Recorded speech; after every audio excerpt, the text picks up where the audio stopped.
লেচুৰ খেতি কৰি আছোঁ আজি প্ৰায় 25 বছৰমান হৈ গ'ল। মোটামুটি ভালেই ফলাফল পাইছোঁ, বেয়া পোৱা নাই। মোটামুটি ধৰক মই ভালেই চলি আছোঁ। মোৰ লগত এইটো দি আৰু 10-12টা কৰ্মচাৰীও চলি আছে।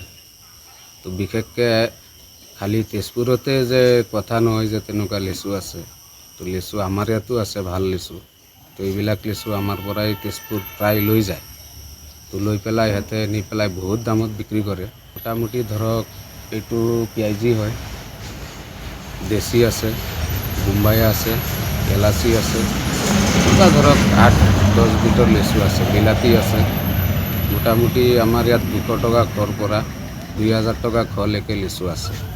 তো প্ৰায় বেছিভাগ আমাৰ লেচু তেজপুৰত যায়, আমাৰ পৰা লৈ যায়। কোন কোন জেগাত যায়? এতিয়া এইটো বিশেষকৈ শিলিগুৰি যায়, শ্বিলং যায়, তিনিচুকীয়া ডিব্ৰুগড় যায়, অৰুণাচল ইটানগৰ যায়। তো মোৰ লেচু তেনেকুৱা 8-10টা জেগাত যায়। আপুনি কিমান দিনৰ পৰা ব্যৱসায় কৰি আছে বাৰু? মোটামুটি ধৰক 24-25 বছৰ হৈছে। আশা কৰিছোঁ, চেষ্টা কৰি আছোঁ, যিমান দিনৰ পৰা কৰিছোঁ মোটামুটি ভালেই চলি আছোঁ। সেই নিবনুৱা যুৱকক মই ক'ব বিচাৰিছোঁ, এনেই ঘূৰা ফুৰাতকৈ কিবা এটা বিজনেছত লাগি থাকক। এইবিলাক বিজনেছ কৰিব লাগে, ভাল হয়।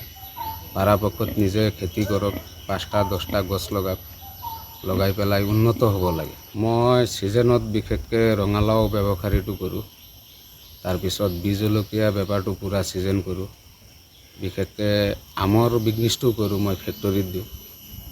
ফেক্টৰীত আমাৰ পৰা লৈ যায় আচাৰ বনাবৰ কাৰণে।